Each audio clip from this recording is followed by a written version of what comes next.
I would like to commend Catherine Clement, for her incredible persistence in researching and creating this powerful book that reminds us to look backward, catch our tears over what our ancestors endured to build a future for us, and to move forward, fortified and inspired by them, to ensure future generations have the resilience, resources, and empathy to create a world of peace, justice, and inclusivity. In the same vein, I would like to acknowledge Grand Louis, who is passionate about keeping Chinese history alive, especially for the younger generations. And to that end, he has donated through the London Drugs Foundation this book to all high schools in the Western provinces. Likewise, a big thank you to Mr. Jack and Sylvia Jin, who have, through the Jack and Sylvia Jin Foundation, donated this book to public libraries and are generously supporting Catherine's book tour across Canada. And now, without further ado, I would like to invite Grace to say a few words to us. Thank you, Maggie. Good evening, everyone, and welcome to the Chinese Canadian Museum. Maggie, it's been such a pleasure to work with you, now on 2 book launches. Thank you for your work in supporting books that have such cultural significance. Welcome Senator Yucho, who was with us at the official opening of the Chinese Canadian Museum on June 30th, 2023, and it's wonderful to have you back with us.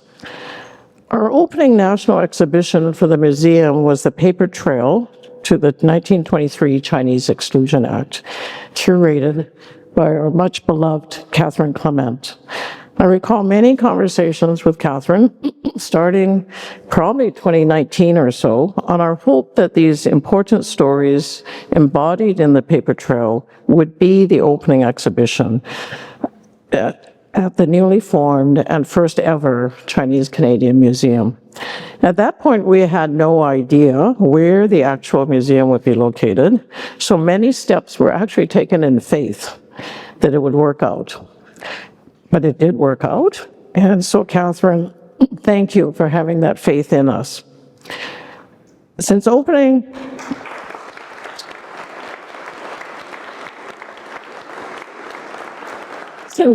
to the public on July 1st, 2023, the 100th anniversary of the Chinese Exclusion Act, we have had over 50,000 visitors come to the museum and be touched by the stories of over 400 families across Canada that were impacted by the Chinese Exclusion Act.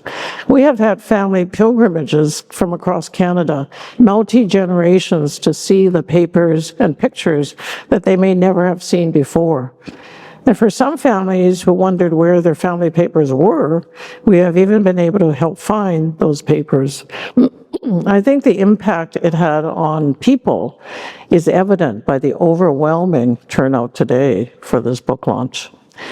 While the paper trail closed in January of this year, the legacy will live on in that the exhibition will travel to other locations in Canada so that more people in more locations can also experience this groundbreaking exhibition. And we will continue to help people find the papers of their ancestors. Another legacy is this book launch and this very special book. Many of you know that Catherine pours her heart out into her projects, and certainly for the exhibition and certainly for this book. So on behalf of the Chinese Canadian Museum, thank you, Catherine, for being just such an important part of the museum as it opened, and for your ongoing collaboration. And thank you, everyone, for being with us here this evening.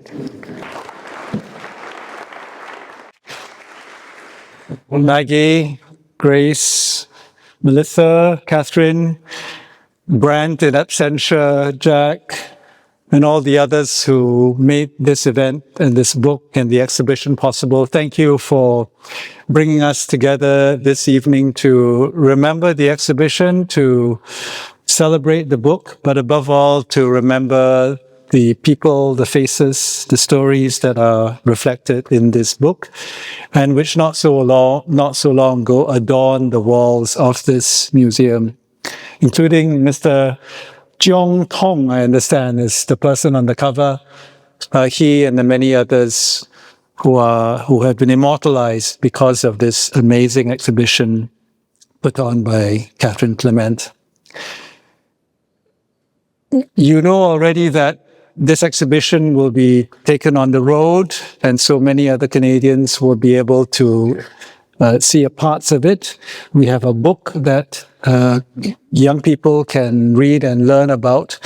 But this exhibition has spurred much more than the immediate outcomes of the exhibition per se and the book.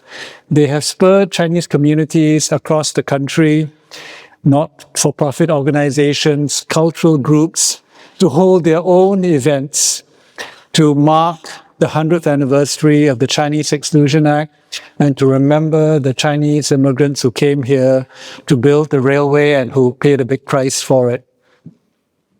Just yesterday, I was in Ottawa, in Chinatown, to commemorate the unveiling of a statue to mark the contributions of Chinese railway workers to this country. It's a stunning piece of sculpture right in the heart of Ottawa's Chinatown. It depicts two workers, one with a mallet, I guess, hammering something into the ground, and another worker crouched over, not enjoying himself very much at all, but putting his heart and soul into the project. In between the two of them is the depiction of a railroad that goes up into the sky. The artist told us that the positioning of the two individuals and the railroad is a reflection of the word ren, yen. You know the character. And it was deliberately done as a statement of the humanity of Chinese workers who came here, the continuing humanity of Chinese workers who, despite being neglected and ill-treated, need to be celebrated as part of the common humanity that we all share. But it struck me that if you look at the word ren from the lateral inversion, and those of you who know Chinese will know what I'm getting at now, that produces a different character, which is ru. Not this, but this. And ru means to enter, or to be accepted by, to belong. And to some extent, I don't know if the artists were thinking about this, but to some extent, the inversion of the word ren to ru is just as powerful, because what it says is that Chinese people, through the Chinese Exclusion Act, through the time as indentured laborers here in Canada, have come a long way. They still have some way to go. But the challenge for all of us, Chinese Canadians and others, is to not just be recognized for our humanity, but to enter, to be accepted in Canadian society as full contributing partners. So that sculpture and so many of the other activities that have taken place across the country in the last 2 years, in many ways were inspired by the paper trail and the work of Catherine and all her associates. For my part, you've already heard that when I learned about this exhibition, I quickly thought about how the Parliament of Canada could mark the occasion, and mark it in the most somber and reflective way, because it was the Parliament of Canada that made possible the Chinese Exclusion Act. And so we decided to hold kind of a cleansing ceremony in the Senate of Canada, and a number of you were there. A ceremony to say that this is the chamber that put the final stamp on the Chinese Exclusion Act becoming law. And this is the chamber today, now 2 years ago, that has to exorcise those demons from what horrible things we did. And one of the things that took place during that ceremony was the singing of a song that, again, Catherine brought to my attention. I think it's in the book somewhere. It's called Never Forget July the 1st, 不忘记忆. And Catherine educated me that the lyrics had been found in Chinese, but the score was lost. So I was so pleased to be able to commission a Chinese Canadian woman, the granddaughter of an immigrant who paid the head tax in Newfoundland. So a different story, but a related story. Her name is Ashley Au, a young composer living in Winnipeg. She composed a fresh score for the song Never Forget 7-1, and it was performed 100 years later in the Senate of Canada. And I just want to close by reading to you the translated lyrics of Never Forget 7-1, because they are extremely powerful and they should be something that we never forget. The 1st of July is just ahead. Our hearts are filled with mortal dread because of a law which lights a fire that will sever compatriots caught in its ire. How can we begin to express the pain of 43 clauses that leave us slain? We will remember, and with all we can muster, rid ourselves of this white-lead disaster. We will strive to remove the yoke, to right the wrongs against our folk. Thank you. Hello. I am sorry I couldn't be there with you in person, but I am glad to be able to add my voice to the launch of this very important book. We owe an enormous debt of gratitude to Catherine Clement and her many collaborators, Maggie Go and Plum Leaf Press, and everyone associated in bringing this project to fruition. The reason for my absence is quite poignant. Today, as you celebrate in Vancouver, I will receive a Doctor of Laws honoris causa from Toronto Metropolitan University. The reason I use the word poignant will not be lost on many of you. It was one of the many cruelties of the Exclusion Act and other policies that the Chinese were restricted from studying or practicing professions in Canada for many years. So today, as I walk across the stage, I will carry the stories and the memories of our ancestors. In honoring me, their courage and perseverance is also honored. As Catherine Clement expressed so beautifully in her book, it is their shoulders on which we all stand.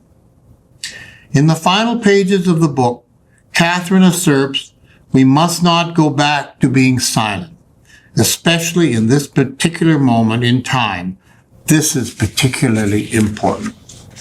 This book not only has given voice to those who felt they had to carry that silence, it also allows them to speak to future generations of Canadians. In the acknowledgement I provided, I refer to a book as a doorway to a wider world. It is alarming that recent studies here and abroad show a marked decline in empathy. If we become too insular, if we no longer see a world in need of kindness and compassion, then we risk losing our humanity. In such a world, books can act as an invitation, even briefly, to find a place to meet between the pages and be brought to a new understanding and appreciation of one another. The paper trail is at its essence a way to educate all Canadians on a part of its history that at the least has been forgotten and at worst ignored. Catherine has recounted the history of Chinese in Canada in a way that never flinches from the truth and never shies from detailing the hardships endured.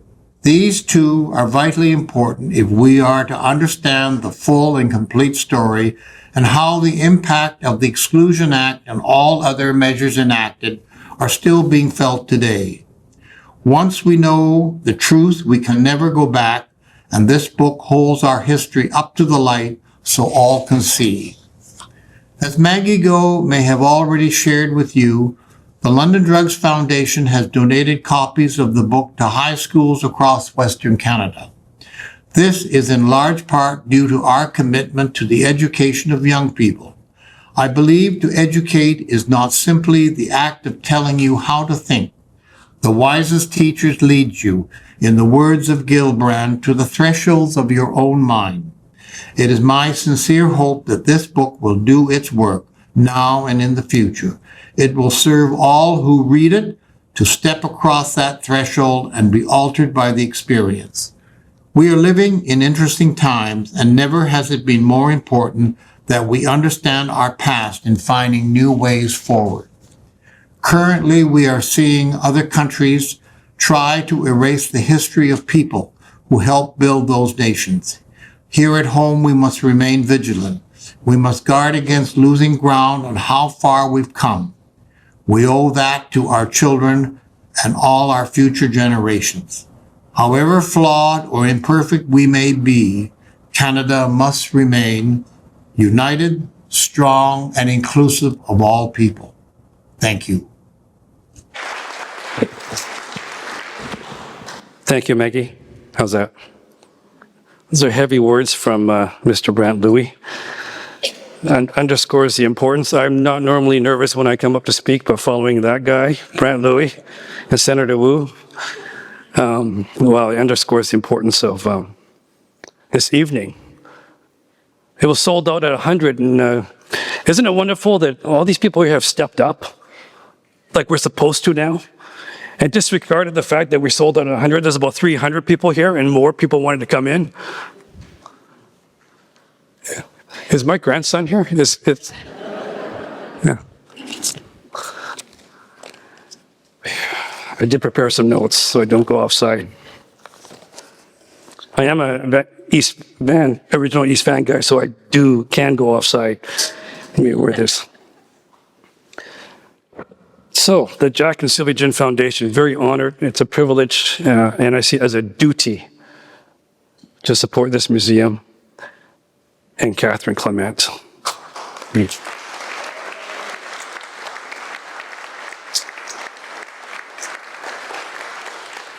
She told me not to forget to say this. We're very pleased to make this effort to get this book into public libraries and other public institutions. And we're also underwriting the National Book Tour so that our hidden, neglected, and forgotten history will become known from coast to coast. It's very easy for me to support Catherine Clement on all her projects.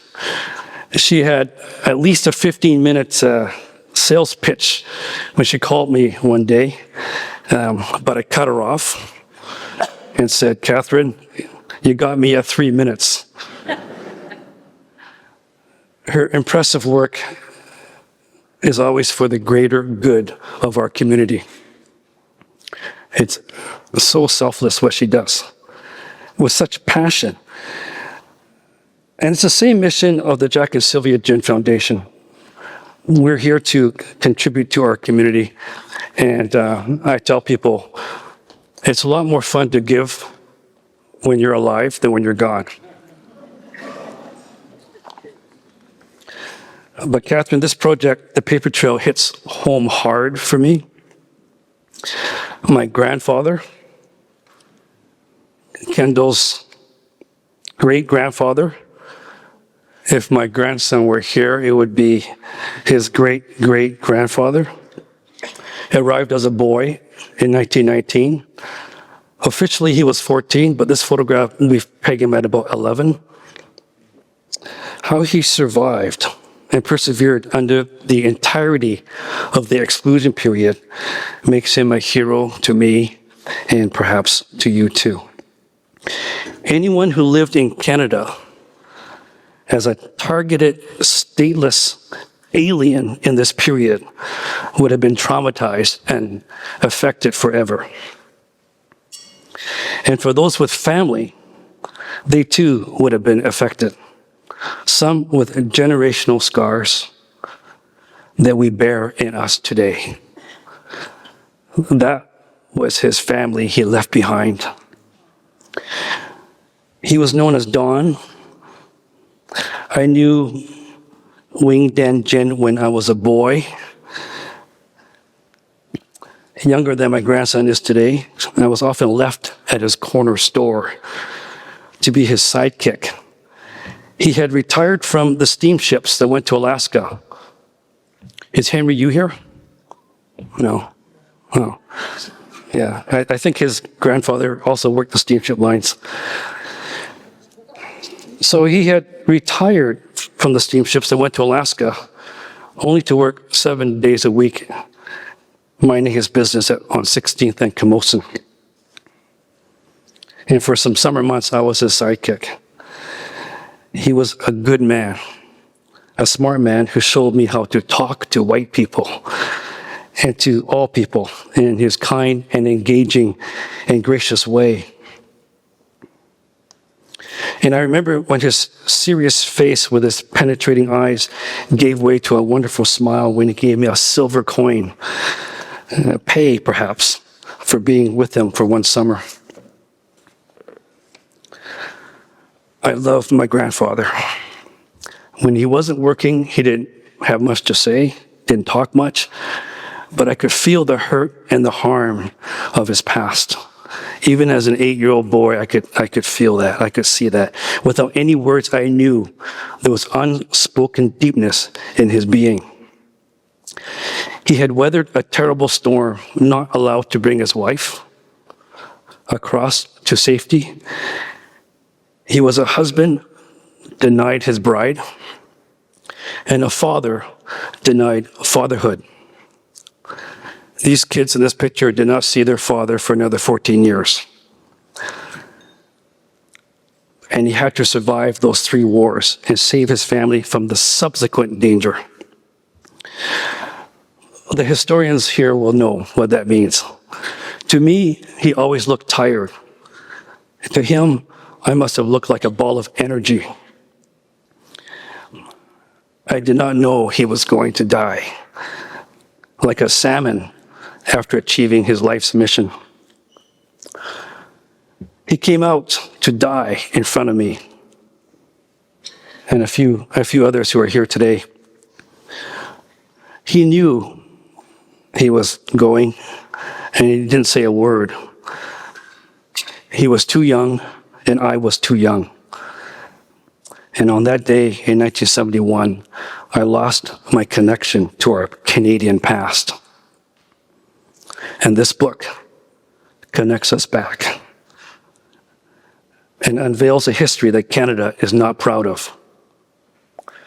In life and death, your great-grandpa Jin gave to Canada and produced his legacy. He had 5 children, one more after this family. On the reunion, they really got together. He had some fun. 5 children, 18 grandchildren, 29 great-grandchildren, 17 great-great-grandchildren, and one more named Roy, who arrived last week. Not mine. They're a cross-section of good people, typical for all you families here. We have entrepreneurs, teachers, doctors, lawyers, firemen, techs, data guys, maybe some data gals. I have to say I don't know them all. Engineers, and at least one long-haired, bluesy rock and roll guy touring somewhere in the world. Special thanks to my cousin Brian Yan for finding the original head tax paper, and to my niece Kendall Jung, there you are, for this wonderful photograph.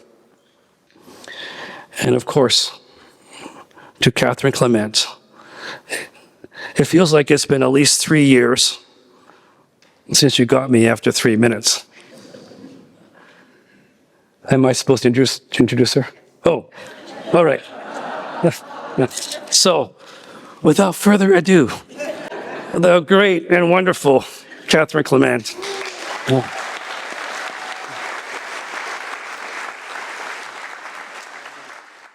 I'm going to start with a quote, not mine. But there's a term called people's history, or another term is history from below. It's about looking at historical events told through the eyes of common people. And this quote, I think, sums it up really well. True history is people's history, is the one that ordinary people create through their everyday struggles. One of the people who has always inspired me is actually an American, whose name is Studs Terkel. He's gone now, but he was a journalist and a historian, and he did a beautiful array of books, which were oral histories, where he asked people to talk about memories. He did one on the Great Depression. He did another one on the Second World War. I've read those cover to cover, and they were memories of ordinary people in extraordinary times. And of course, this is a quote from the book he wrote called Hard Times, which was about the Great Depression. He interviewed people from a wide spectrum of society. And I thought this was very powerful, this quote, and relates to our story. This has been true for all disasters. The great many were wounded in one manner or another. It left on them an invisible scar. And this is so true for this story of the paper trail and the Exclusion Act. Because I set out thinking I was doing a story on memory, and I found that, in fact, it became a different kind of exercise, because what happens when memory has been lost? How do you find out what happened to people? How do you find out what was the human experience of this devastating period of time in Canada, of which there has never been anything like it before or since, thank goodness? So the book that you have in your hands, some of you, is the culmination of this journey to find memory when there was so little memory to find. And many of you have been to my tours, I think, so I'm not going to try to repeat a lot of material there, but I just want to sort of set it up and also talk a bit about the book, read a few stories within it, and then conclude with some final messages. So the story has 7 chapters, and the first is the one called Discovering the Paper Trail. And many of you know that my journey in all of this work on Chinese Canadian history began with my interviews with Second World War veterans. They have opened up every single project that I have done in the last 15 years, culminating in this one. And I show you this picture here because this is one of my buddies. His name was Ronald Lee, and his family is here today. And interestingly, I met Ronald when he was in his 90s, and he had served in the Second World War, but he never talked about it. And finally, one day, he said something, and his daughter called me up and said, "Can you come brush down and let's get the story?" So we had a really good conversation. I learned a lot about his experiences, and we got little bits of glimmers of what it was like during the time that he grew up. But what's interesting is that he never talked about his war experience. And then when he passed away, his daughters called me up and said, "We found in his, I guess it was his sock drawer or something like that, his wallet, an array of photos from the Second World War," of which you see one here, very wet, weathered looking and tired, and that little card, his CI-45 card. And yet he had talked so little about the stories that were connected to those things. So as some of you know, that when I started on this project, back after finishing another project, I knew that the Exclusion Act was coming and the 100th anniversary was coming. And I knew there were all these documents that were associated with interesting photographs on them. And my idea was I was going to do a photographic exhibition using the photographs off of those CI certificates. And then when I started to go and collect those items from across the country, and I would ask people, well, tell me a story. Tell me what you heard about what your father or grandfather or grandmother went through during that period of time at the Exclusion Act, I was met with overwhelming silence. Most of the Chinese Canadians that I dealt with, who are direct descendants of this law, could tell me nothing. And in fact, many of them said, is that the same thing as the head tax? Or, I don't know what this document is. We almost threw it out. Like, we don't know what it means. And so within one generation, we had lost a story of a monumental chapter in Canadian history. Not just Chinese Canadian history, but Canadian history. So that changed everything, and I won't go into the details of how complicated it would get, but I had so many who came to my rescue to help out, including Dr. Henry of UBC, who's down back there somewhere in the back, and his help was key, and the work of Naomi and Victoria and Andrew and all the students that Henry brought, because I realized it was not going to be a photography exhibition now.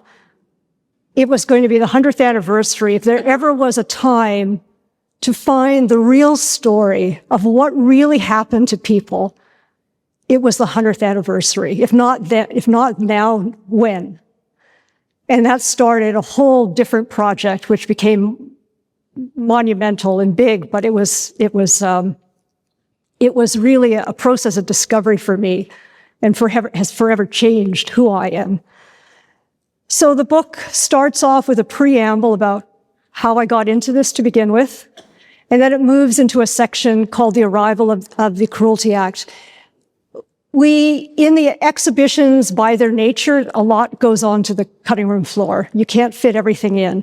But in this case, in the book, we've put in a lot more of the backstory of how exclusion comes in. We look at the fight against exclusion. There were actually two fights: the fight of our community against the Exclusion Act itself, and then a second fight. So the first fight is against exclusion and the act. And these are the kinds of newspaper headlines that people are reading at that time. Chinese immigrants to Canada to be registered and fingerprints taken, right? There was this idea that you only do that for criminals. Why us?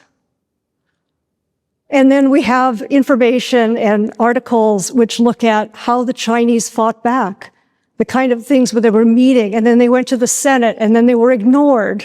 Like, there's this article here, Senator, which says that basically the dossier that were given to all the senators put, it's too many pages, can't read this. You imagine how soul-crushing that would be, to go all the way there and then you're not even paid attention to. Then we look at the fight against the registration. So as you know, the act comes in, and then people have 1 year to register, and that registration becomes the second battleground. And then we have articles like these. These are what, for those who are Chinese, are what our ancestors are reading. RCMP to round up Chinese for registration of photos.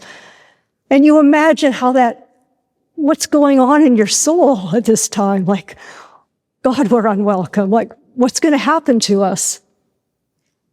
And we look at some of the other articles that were there at the time, too, about how bitter it's the registration that becomes a bitter point. And it's bitter partly because it's also going to be including children who are born here. Some families, they were already into their second and third generation here, but they were all to be registered and photographed and interrogated and paperwork created on them.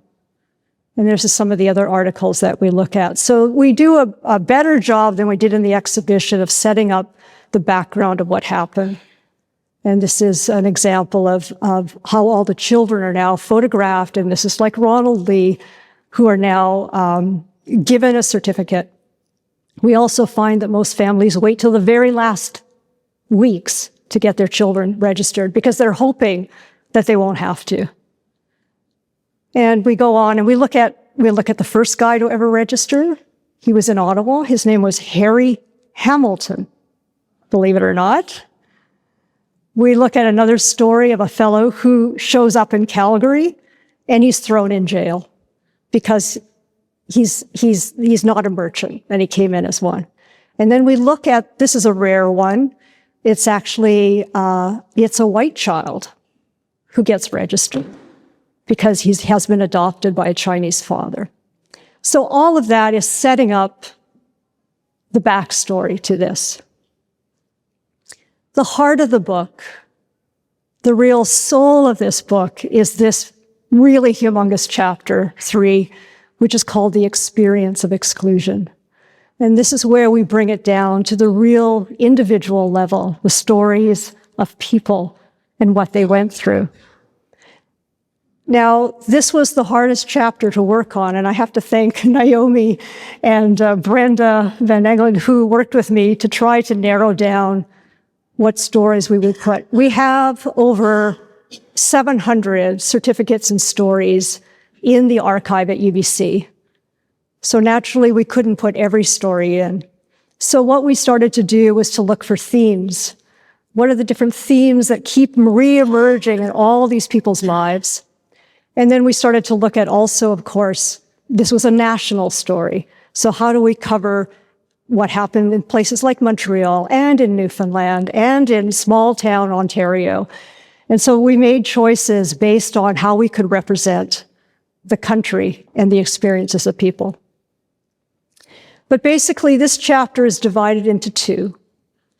And the first part is to look at those who we call the defeated. These are the stories that were truly lost, that no one remembers, and that we only came across quite by accident. And we followed their paper trails, trying to find out what happened to these people. One of the things we discovered, and we talked about this in the show, is that so the Exclusion Act comes in July 1st, 1923, people have 1 year to register. And in that 1 year, all sorts of crap starts happening, and people start to react to what's going on. And first was these newspaper articles where people are saying goodbye to their friends. We find in the archives people asking for money to return home. So these are people who are defeated, like this message here from this guy. I have lived overseas for several decades, rootless and drifting. Now I am almost 70 years old, struggling with sickness, poverty, hunger, and homelessness. My heartfelt thanks to all my friends and relatives for funding my journey back to Canton. I can't express my gratitude enough. But I find it's interesting. Some of the other ones will say, I have, survived in places where I don't belong. So each of them is revealing to us in some small way what it was like to be here at this time. Then we find this story here. Oops, I'm going to read part of it. This, for those of you in the back, it's a newspaper article, and it says, Lethbridge Chinese gives away all his worldly goods. I hope I can find it now. Oh. So on April 4th, 1924, Long Wo of Lethbridge, Alberta, had a fit of temporary insanity. He threw open the doors of his silk goods store and invited anyone passing by to grab whatever they wanted. Pandemonium ensued, and crowds stormed the store, hauling away bolts of silk, fabric, and other goods. The police were called to halt the looting. Wu was carted off to the station, and their initial assessment was that the middle-aged Chinese man was having a reaction to some kind of drug and alcohol mixture. Wu had spent the previous 10 years working on a farm outside of Medicine Hat, Alberta. In the spring of 1923, so keep that date in mind, spring of 1923, he decided to open a small store in Lethbridge. He called his business Oriental Silk Goods, and he began offering an array of fine silk items, all imported from China. It is not clear why Wu made the leap from farming to store owner in 1923, but perhaps he believed that by opening a store that imported goods, he would qualify for the status of merchant. Moving up to that class of Chinese immigrant would normally have meant his wife could join him in Canada without paying the $500 head tax. He would have been acutely aware that the impending Exclusion Act would soon foreclose any possibility of family reunion. Whatever his motivation, Woe's timing was off. Just as he opened his store and paid for a brief advertising campaign in a local newspaper, the door on Chinese immigration slammed tightly shut. And by 1924, the registration was a lost cause. I'm skipping over here. We don't know what led the 40-year-old Woe to suddenly snap, but he had no previous record of mental illness. It was Woe's CI-44, so that's the picture off his registration form, that allowed us to learn what happened to this broken man after the great giveaway at his store. He was shipped to the provincial mental hospital in Ponoco, Alberta. He remained a patient there for almost 2 years and was released in February 1925. He never returned to his silk goods store, and instead, the 1931 census shows him living in Medicine Hat and working once again on a farm. And as many of you who came to the show know, there was a whole rash of men that in that 1 year end up being admitted into mental health facilities. Men who had been here a long time. It's not like they just got off the boat. They had been here years and endured a lot. But it's the Exclusion Act that brings them to their knees. And then, as many of you know, we also found a lot of suicides that happened in the same period. And again, these men have no descendants by which they can be remembered or their stories shared. And we find them through a different paper trail, which is the newspapers. And this is the first fellow we ever found. And he dies, he takes his life and hangs himself here in Vancouver. But he is one of many stories we're finding.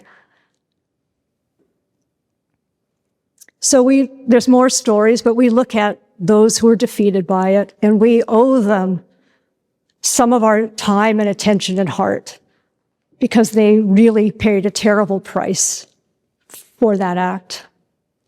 And then we move on to the survivors. And this is a real mix of stories. So some of these are tragic and some are funny and quirky.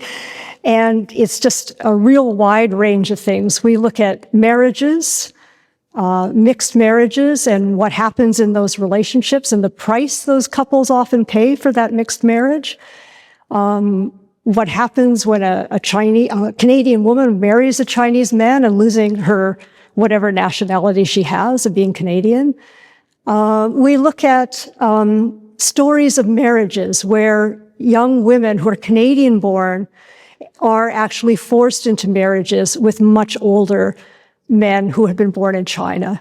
And this is a really interesting story that made headlines, which is Irene Lee, also known as Annie Key, and some of the stories because she wanted to get out of that marriage.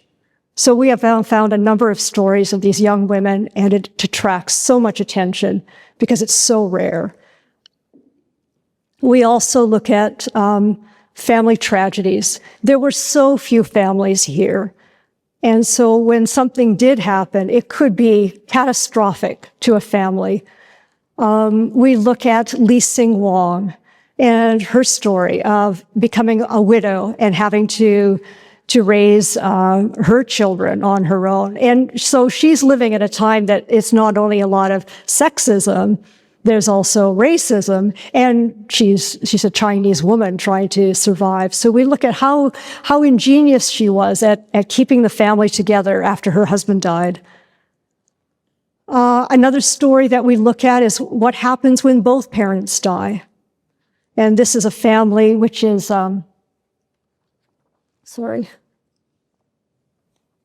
which is A remarkable story, like very sad, but also a remarkable story. It's Mabel Chow and Dick Eng. And I'll read just a little bit of this. So the first tragedy struck the Eng family in 1937 when Dick died. 2 years later, a second misfortune came when Mabel's health began to fail. It was clear, too, she was going to die. Vancouver's Social Services Department made an appearance, always an ominous sign. However, rather than risk having the children split up, a local church minister and his wife intervened to keep the family together.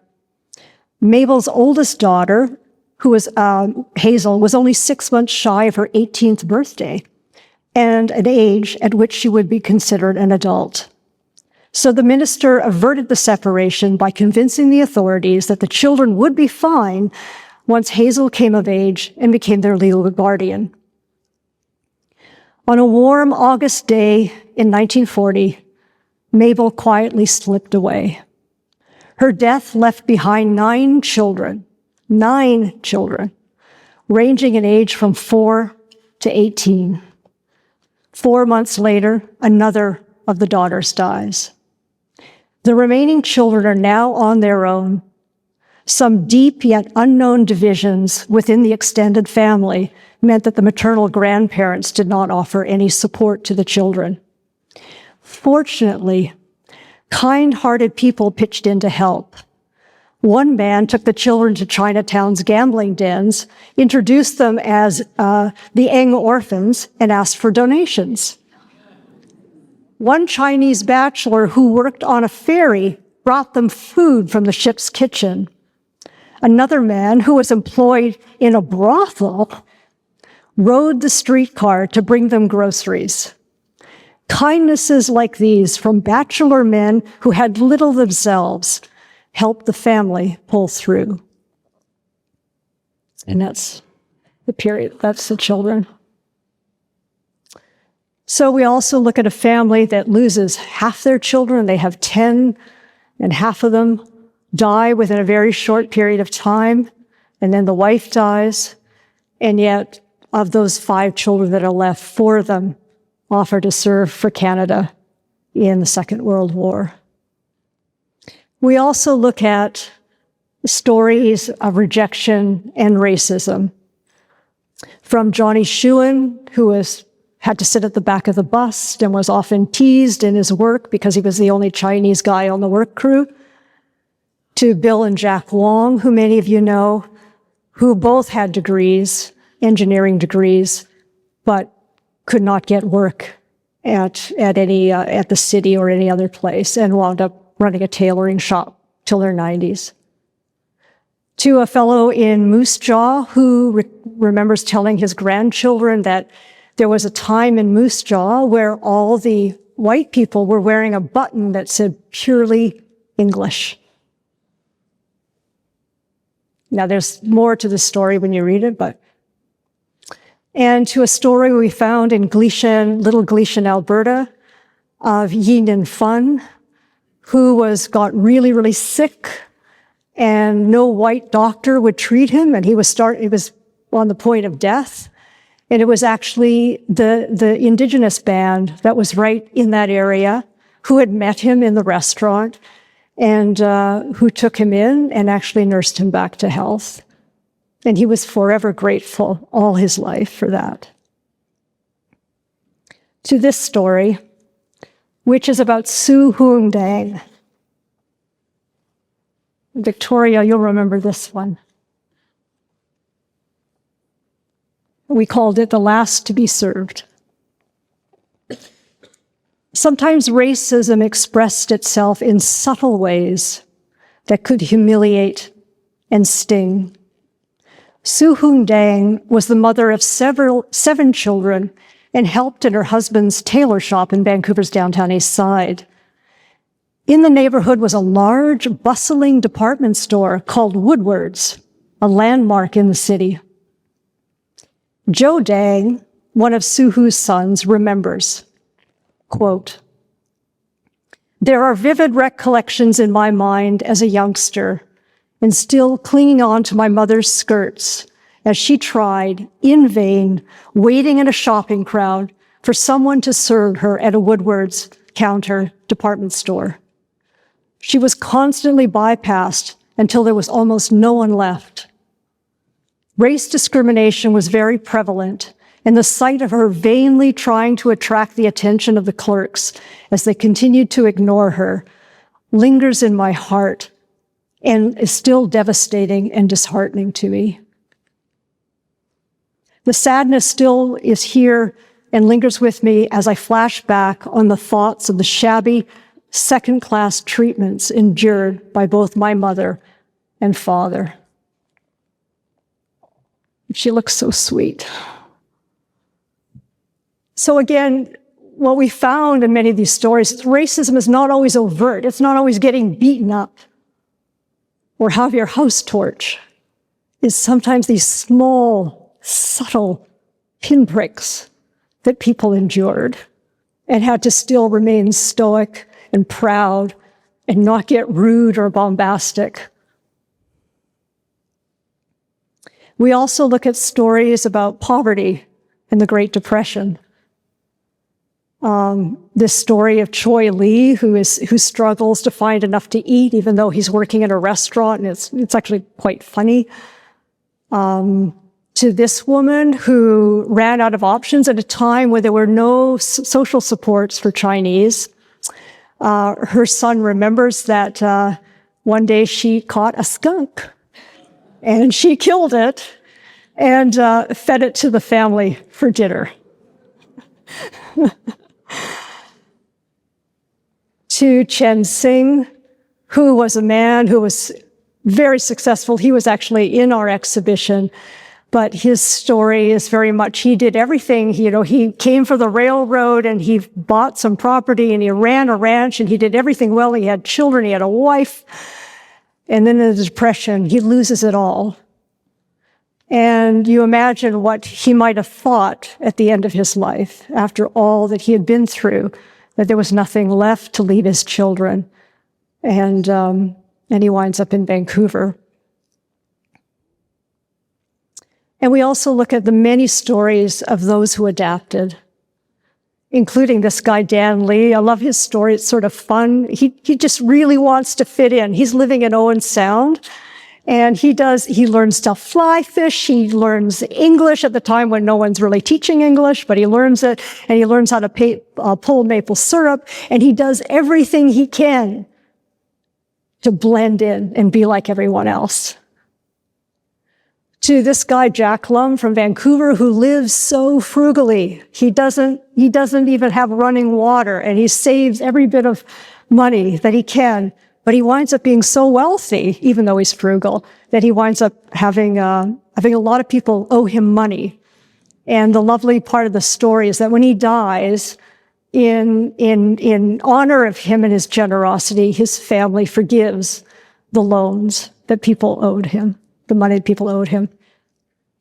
To this story, which is when the restaurant didn't make enough money to feed all the kids, Tom Kung's family decided, or the wife, I should say, decided that the kids will become acrobats. Hey, we'll make some money doing that. And they were very successful. They actually traveled to the US and everything. They had no previous training. She just saw a circus show and thought, we can do that. So, and to stories like Jack's, which people who, even though they were separated by an ocean, found ways to save money and go back. And we have to remember, every time somebody went back, it meant you lost money for 1 or 2 years that you were away. You had to save money for the passage. You were expected to bring money and gifts with you. And Jack's grandfather is one of those who went a lot back and forth. So we document some of those. They're frequent travelers. And finally, we also look at those who fought back. There were those in our community who wouldn't take any guff and who actually stood up and against sometimes remarkable forces, like Kwan Wing Gao, who actually decided to sue a white family for killing his cousin, to Ma Bing, who was known as the Potato Baron, and he took on many of the forces that were controlling potatoes and vegetables, to this guy, where I don't know if Jeffrey Wong is back there.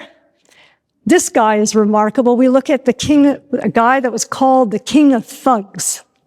His name was actually Wong Jim Goon. You can see some of the newspaper headlines about him. He was accused of murder and beating people up and being an enforcer. And interestingly, though, as the Exclusion Act begins to be talked about, as this sea change begins to happen, this man has a complete about-face and winds up playing one of the major roles in the founding of the Mongkyang School and in the Wong Association, Benevolent Association. So he has an about-face.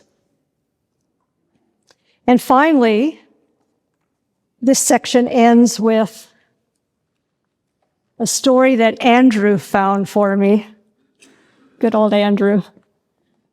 It ends with something called the Exodus. And I just want to preface this first. For those of you who were in the exhibition, remember we had a quote up here called the plum blossom. And the idea that in Chinese culture, the plum blossom is the one flower, the one bloom that comes in winter and can survive the harsh cold and wind and temperature changes of winter and symbolizes endurance and perseverance. So keep that in mind as I read this, the Exodus. For many Chinese in Canada, the long years of separation, longing, worrying, and waiting finally came to an end in 1946. The Second World War was over. Travel between North America and China had been restored, but the Exclusion Act had not yet been repealed. In early December 1946, newspaper stories in both the English and Chinese media reported that hundreds of Chinese men from across the country were making the journey back to China. Some were only going for a visit. Others were going home to live out their final years of life. 3 men never made it. They died waiting here in Vancouver with all their worldly possessions packed, their voyage delayed due to a maritime strike in the United States.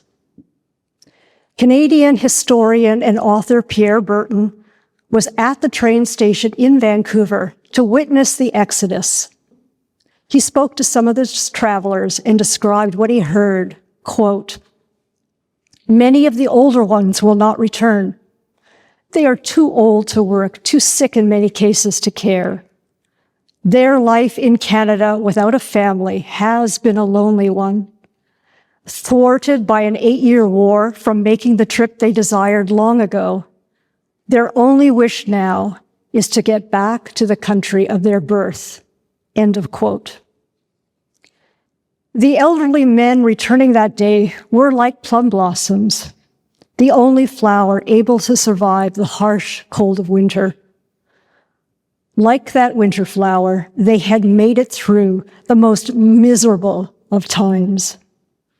Standing in their weary queues, grasping their few belongings, harboring their memories and hopes, they had endured the long, dark winter of exclusion. They had survived. Okay, I'm getting close to the end here, I promise.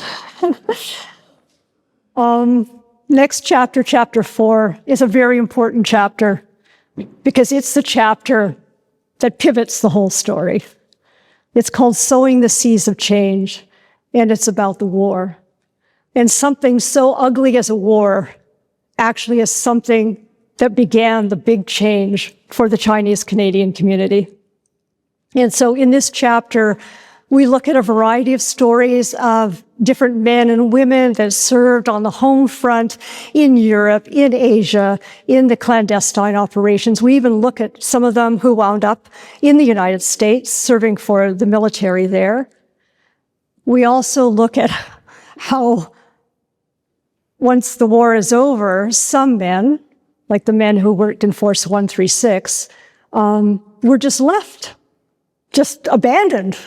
There was no, troop ships to take them back home, and they were told, well, you guys got to find your own way back. And this is a picture of Henry Wong, and he's the way they got back was they would flag down cargo ships and say, well, we'll work for you, we'll be deckhands if you can help us get back to Canada. And yet these were serving soldiers.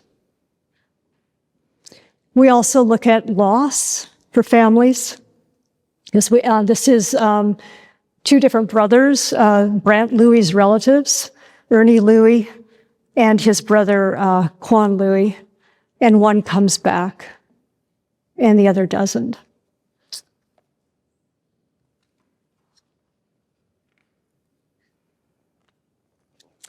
The start of the Second World War in 1939 would sow the first seeds of change for Chinese in Canada. For some Chinese Canadian families, the war would bring unbearable heartache and loss. We know of at least 9 young Canadian-born Chinese men, all in their early 20s and at the beginning of their lives, who would never live to celebrate the end of the war. They would never hold a citizenship certificate or witness the end of exclusion, nor would they know how much their sacrifice would change the lives of generations of Chinese Canadians who would come after them. For the immigrant parents, losing a child to a country that had so discriminated against and vilified their community likely made the loss even greater and the wound deeper. Added to their pain was the realization that their children's bodies would never be returned to Canada. These grieving mothers and fathers would never have the opportunity or the means to visit their sons' graves in Europe.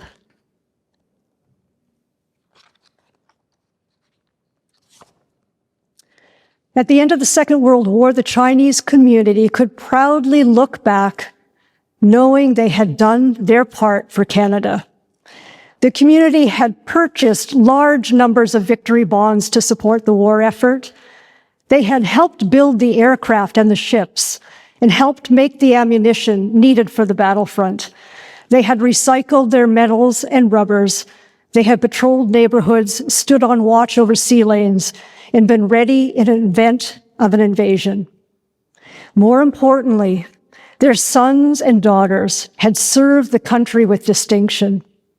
For a brief period, Chinese Canadians felt accepted, wanted, and valued. For Alex Louis, who served in the Canadian Army, becoming a soldier was transformational. And I'll read the quote for those who can't hear it. This is his daughter quoting him. When he put on the soldier's uniform for the first time, he felt like a free man. Before that, he told me he woke up every day like someone was physically kneeling on his chest, like a crushed person who could never dream of being free. What is behind that? Like, what was that experience that you would actually describe that to your daughter? The successful fight against tyranny and racism on the battlefields of Europe and Asia was both empowering and radicalizing for the Chinese Canadians who served overseas. However, when these soldiers returned to Canada, once again, they returned to being second class. Nothing had changed at home. Most Chinese Canadians could still not vote. Chinese still remain barred from countless career opportunities and robbed of citizenship rights and having a voice in their country. Consequently, the end of the war was the beginning of 2 new battles for Chinese Canadians: the fight to obtain equal rights and the fight to repeal the hated Chinese Exclusion Act. So the last chapter is something that I didn't do as much work on in the exhibition, but I felt it was important to bookend this story with the aftermath of exclusion. So we do look at the fight for repeal, what happened there, how that took place. And then we look at two different groups and how exclusion lingers even when it's over. The first is the forever bachelors, the men who in the end never returned home and never reunited with their families and had worked all their lives. I mean, what most of them shared was poverty, that they had, I'll just read quickly. We learned that some of these men were too ashamed to return to their families as poor and destitute men with little to show for their years in Canada. Others had spent so much of their lives away from China that they now felt like foreigners in their homeland and strangers to their wives and children. Still, others had simply resigned themselves to staying and dying in Canada. They had been here for so long that it had become a form of home, albeit not always welcoming. These bachelors grew into old men and took their last breaths on Canadian soil. Sadly, with no descendants to remember these men, their stories have disappeared, gone silent. Yet some of their gestures of kindness or their eccentricities live on in short, postcard-like memories of those who encountered them long ago. And so we have a whole series of really sweet memories of Jubar Tang, who was actually, even though he wasn't a relative, he was like Gung Gung, which was, uncle, grandfather. And Doreen talks about him and what he was like. And this is Yong Si, who is Elwin knows, who worked in the laundry with him. Chung Min, or Uncle Mike, was a fellow that 3 different families, children at that time, could remember, and from Newfoundland, and his story. Anyway, it's full of other ones. And then we next then look at families and the long road to reunion. And some of you will remember these stories from the exhibition, where we look at that it's been so many years that a child is meeting really a man at the end of his life. And this is Yi Hing Chang, and this is how he looked when he first came. And when his daughter meets him, finally, he's a very, very old man and frail, all those years that he spent here alone. We have the other story that some of you may remember from the video, which is a family that finally reunites, and the son can't bring himself to call his father, father. And today, he weeps about it. And this man who for all these years worked hard and looked after his family. And then when he doesn't even get the dignity of being honored with being called father, because it's just too much time has passed. It can't be repaired.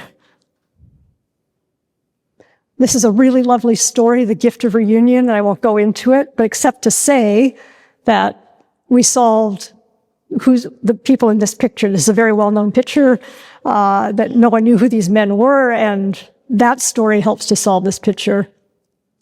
We look at a story from Newfoundland of William Ping, who we have a letter in the book, and he's being rejected when he tries to bring his wife and adopted son over. So he and his wife never had children, so they adopted a son in China. But he's rejected. Their application is rejected. And we see in his story the letter where he's pleading. Like this is a guy that did everything right. He was a community leader.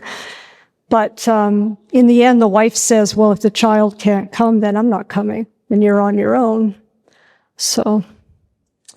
And one of the saddest stories is Wong Yuan Gi. He arrives in 1902. And all that time he's working. And In 1950, he applies for his sons to come, and we have the rejection letter where the government said, well, they're too old now. They're over 18. What we did learn is that a few years later, his wife finally arrived. She arrives in March, and in April, Wang Yuangi dies. 50 years. And we close off this chapter by looking at what happened much more recently, which were the few survivors of all of this who became what I call the redress warriors. They're the ones who took on the campaign to ask for an apology from the government and to ask for compensation for the head tax.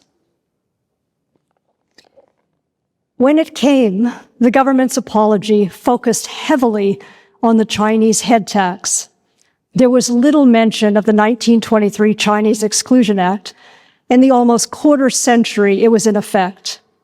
Yet it was the Exclusion Act that caused the most suffering. No amount of money could properly compensate for the human cost it exacted. The wounds it inflicted on the lives of those it touched, which lay hidden beneath the surface of assimilation and normalcy, remain a testament both to the inhumanity of the act and the enduring spirit of the community it sought to extinguish from the life of this country.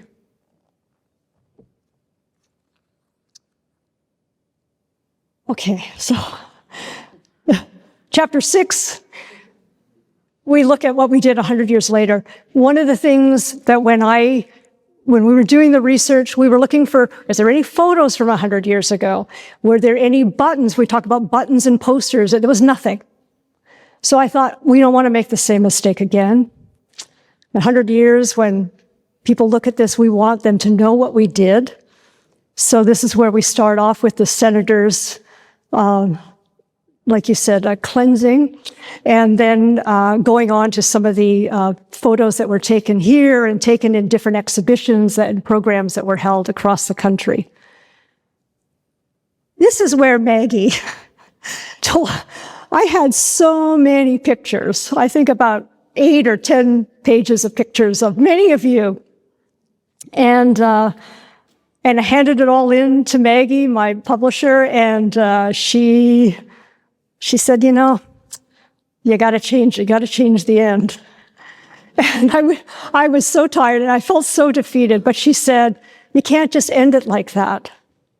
You need to end it properly. And I'm so grateful, Maggie, that you told me to do that, because what I'm going to do now is read you the end. But if I asked you for permission to use your pictures and you don't see them, it's because of what happened.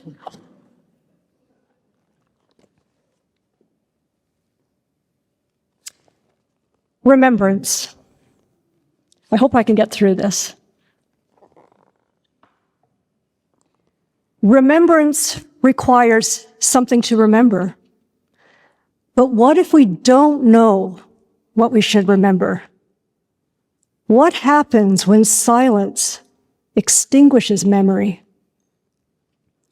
The paper trail has taught us that silence speaks volumes, and out of silence can emerge whispers from the past.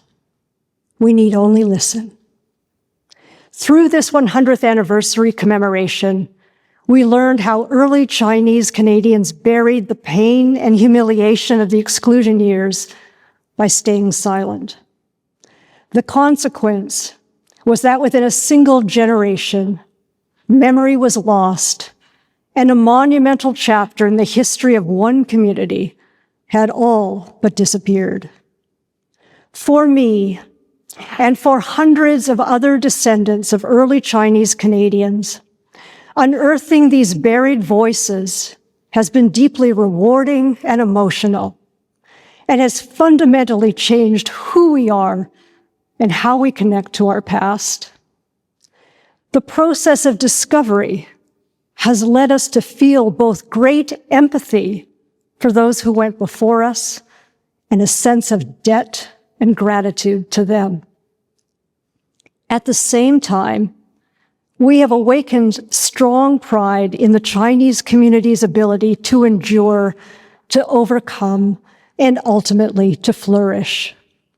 For many of us, the project has inspired an interest in uncovering our family history. For others, buried memories have been revived. Some have recalled the elderly Chinese bachelors they once knew, and for the first time have reflected on the price some people paid for exclusion. We have come to recognize that for some Chinese men, exclusion was a life sentence. We have started to appreciate how much exclusion shaped our parents, grandparents, and great-grandparents, and how it shaped us, the generations born after exclusion. We now realize how the scars were revealed through reprimands and exhortations like, learn how to speak perfect English, keep your head down, try to blend in, get a practical education, leave Chinatown. We also discovered that the very documents our community once despised can hold new meaning for us today. The silver lining to the government-issued CI certificates is that today they are the remnants that help us fill the void left by silence. In the absence of having our stories passed on directly, these fragile pieces of paper provide a glimpse and a profile of our past. The mugshot portraits attached to those certificates, photos required only of Chinese people and for prisoners at that time, have left many of us with the only photographic record of some ancestors. Ironically, the paper trail of CI certificates has humanized our history, provided faces to names, and unlocked stories.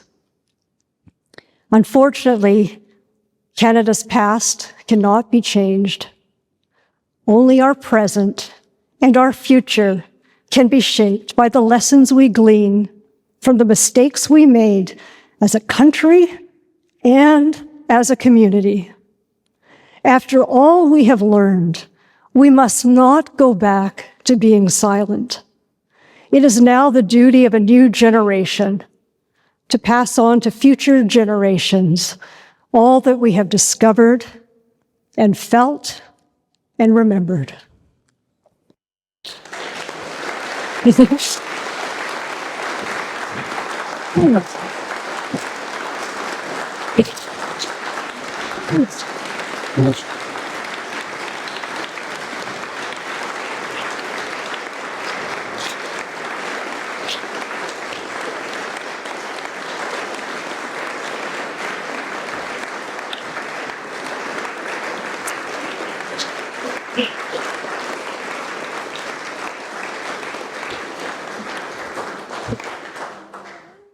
So thank you for that applause, but you should be applauding yourself, because I could have never done this without many of the people in this room who dug into their sock drawers and Zeller's bags and boxes and called up their aunt, do you have any of these? And this is truly a community project. And I'm so grateful. And I just want to say a few thank yous, because, so this is how many thank yous there are. There are there's so many people, because this is a community project. Pages 238 to 242 are all about thanking people. But I just need to highlight a few that just kind of went above and beyond the call of duty. And that's, first of all, the Chinese Canadian Military Museum, who were the very first to say, yes, we're in. Yes, we will support you. And I'm really grateful to that group. And to Yucho Chow, I think her sister's here, who took on the work of the paper trail collection, the archive where all the stories are, almost 800 of them, and UBC Library Rare Books. To all the many people who did all the scanning for me across the country and collected stories. Dr. Henry Yu, is he still here? Will you show yourself? Yes. So when I discovered all that silence, I went straight to Henry and said, I can't do this. It's too huge, especially if it's a national story. And it was Henry who brought a really talented group of people to work with me. Victoria, who did a lot of work on the exhibition. This one here, Naomi, who many of you know. Andrew, way in the back. Andrew, way in the back there. Yeah. And of course, the Chinese Canadian Museum, Grace, who took a chance on me that I could actually deliver on this project. And Melissa, who when she came on, was so helpful to helping me solve all sorts of, this was a big space. Peter, my partner, who did much of the fabrication. And Naomi also helped me on the book. Andrea, who did so much of the design work for me. It's beautiful because of her. Yeah.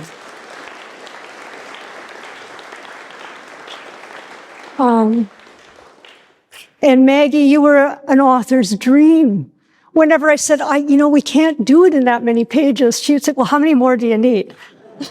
And then we went, okay, you want some more? Sure. And she would just automatically, however big I needed to be. And of course, all the different donors. I think Raymond and Elsie Young were here, but they've left now. Jack, Brant Louie, individual donors, the Yip sisters, who just when I really needed help, they came through. David Choi, I don't know if he's here, the city of Vancouver. So many, and many of you here actually went into your wallets and gave me funding for this. I could donate all my time to this. I gave, that was my contribution to it. I didn't get a tax receipt, but there were things I could not do. There were things I could not pay for, and I needed people to help me pay for those things.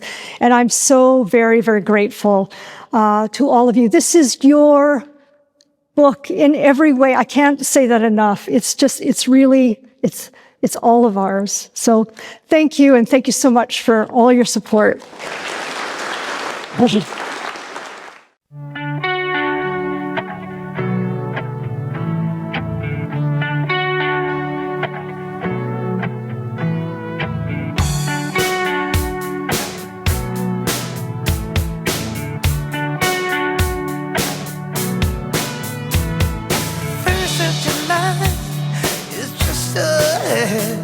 Our hearts are filled with mortal dread because of a love which lights a fire that will sever compatriots caught in desire.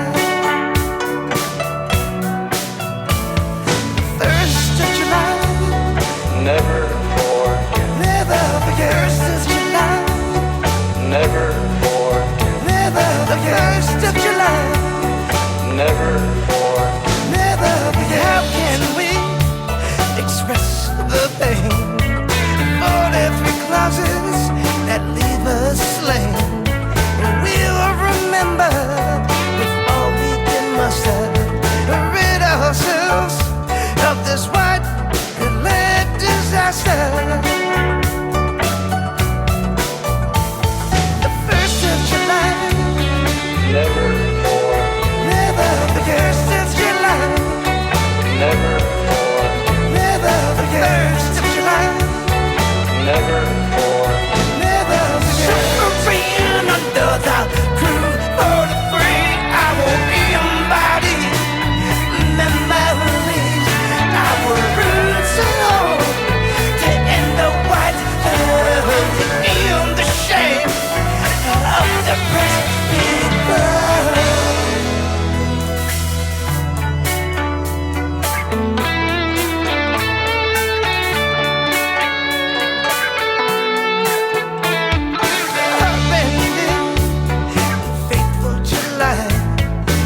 yoke to right the wrongs against our folks. Oh yeah. The 1st of July. Never forget. The 1st of July.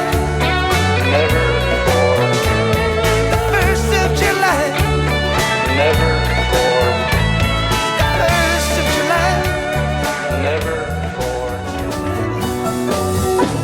The 1st of July. The 1st of July. Louder. The 1st of July. I can't hear you. 1st of July. Never forget.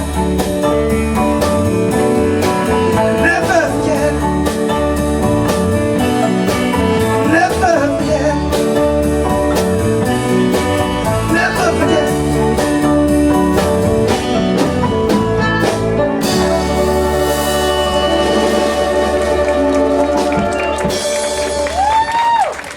Thank you so much.